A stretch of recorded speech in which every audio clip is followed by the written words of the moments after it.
Hello दोस्तों। तीनों academy में आपका स्वागत है। आज दोस्तों हम लोग क्या डिस्कस करेंगे।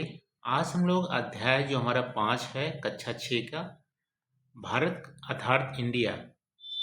इस अध्याय का एक जो टॉपिक है, भारतीयों ने भारत नाम कैसे दिया, यानी भारत का जो डिफरेंट नेम रहा है प्राचीन समय में।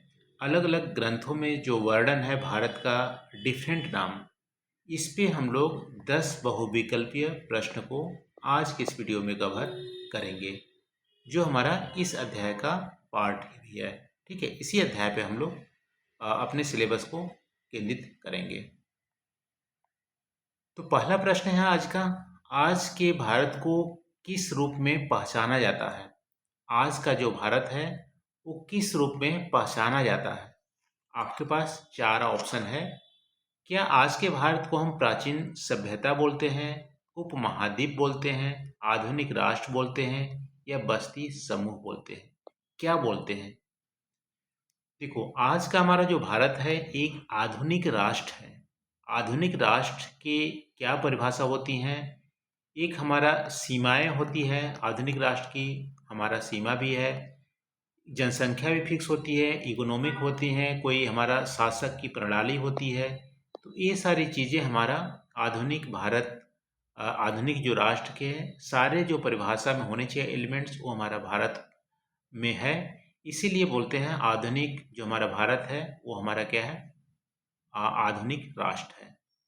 इसका करेक्ट जो आंसर हो जाएगा 1 का ग, आधुनिक राष्ट्र। हम भारत को आज हम आधुनिक राष्ट्र के रूप में परिभाषित करते हैं। दूसरा प्रश्न है, सप्त सैंधव शब्द का क्या अर्थ है। पहले बताइए, सप्त सैंधव शब्द कहाँ पे देखने को मिलता है। ये शब्द हमारा ऋग्वेदा में देखने को मिलता है, सप्त सैंधव। इस शब्द का क्या अर्थ है? सप्त सैंधव का अर्थ है 7 नदियों की भूमि। ठीक है, सिंधु नदी के आसपास जो उसकी ट्रिब्यूटरी है, इंक्लूडिंग सरस्वती नदी।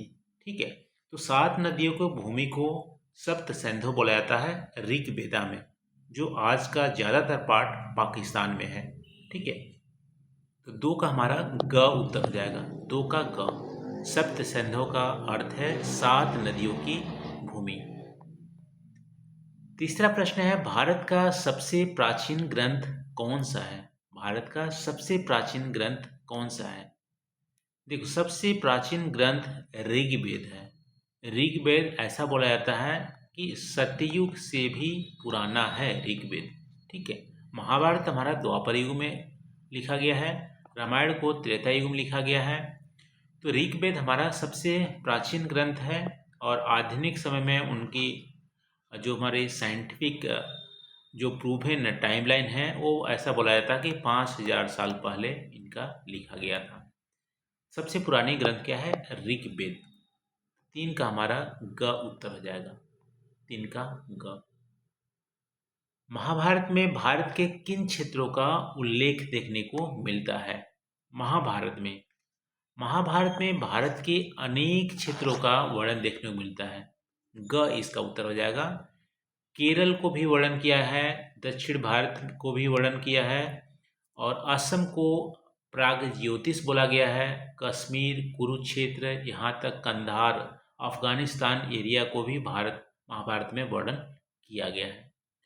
तो महाभारत में भारत के अनेक क्षेत्रों का वर्णन किया है। 4 का ग उत्तर हो जाएगा, 4 का ग। 5वां है, जम्बूद्वीप शब्द का शाब्दिक अर्थ क्या है? जम्बूद्वीप का अर्थ है जामुन वृक्ष, जामुन का फल। ठीक है, जम्बू मतलब जामुन के फल वाला जो द्वीप है उसको बोलते हैं जम्बूद्वीप। ये भारतीय जो हमारे उपमहाद्वीप है उसके लिए वर्णन किया गया है जम्बूद्वीप। और जम्बूद्वीप अशोक के जो शिलालेख है उसमें वर्णन किया गया है।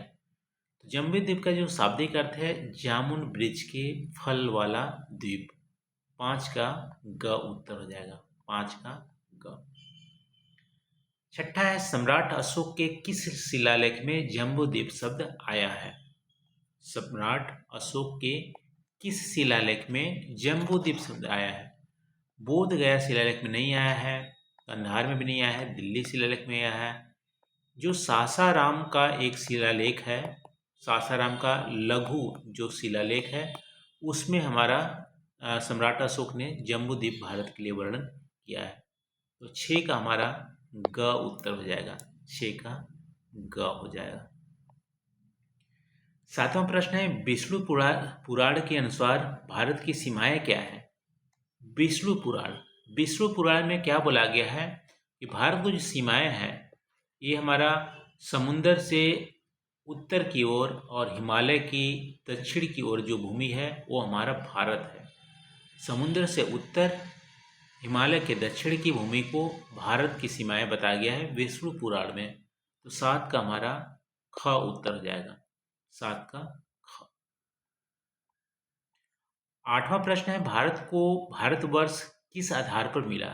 भारत को भारतवर्ष नाम किस आधार पर मिला? तो ऋग्वेद में सप्त संध्या भी बोला गया है, भारतवर्ष भी बोला गया है, भारत भी बोला गया है। और ऋग्वेद में जो वर्णन भरत नाम का है, भरत एक जनसमूह का नाम था, तो उसके नाम पे हमारा भारतवर्ष पड़ा। तो 8 का हमारा उत्तर हो जाएगा ख। भारतवर्ष नाम ऋग्वेद में वर्णित जो भारत नाम का वैदिक जन था, उनसे हमारा भारतवर्ष नाम पड़ा। 9वां है, संविधान में भारत को किस तरह लिखा गया है? संविधान में भारत को क्या बोला गया है? India that is Bharat, India that is Bharat, ये संविधान में भारत को लिए लिखा गया है। तो 9 का हमारा ग उत्तर हो जाएगा, 9 का ग। आज का लास्ट प्रश्न है, प्राचीन तमिल साहित्य में किस राजा की सीमा केव कुमारी से हिमालय तक बताई गई है? प्राचीन तमिल साहित्य में, यानी 2000 साल पहले की बात हो रही है, तमिल साहित्य में किस राजा की सीमा केव कुमारी से हिमालय तक बताई गई है?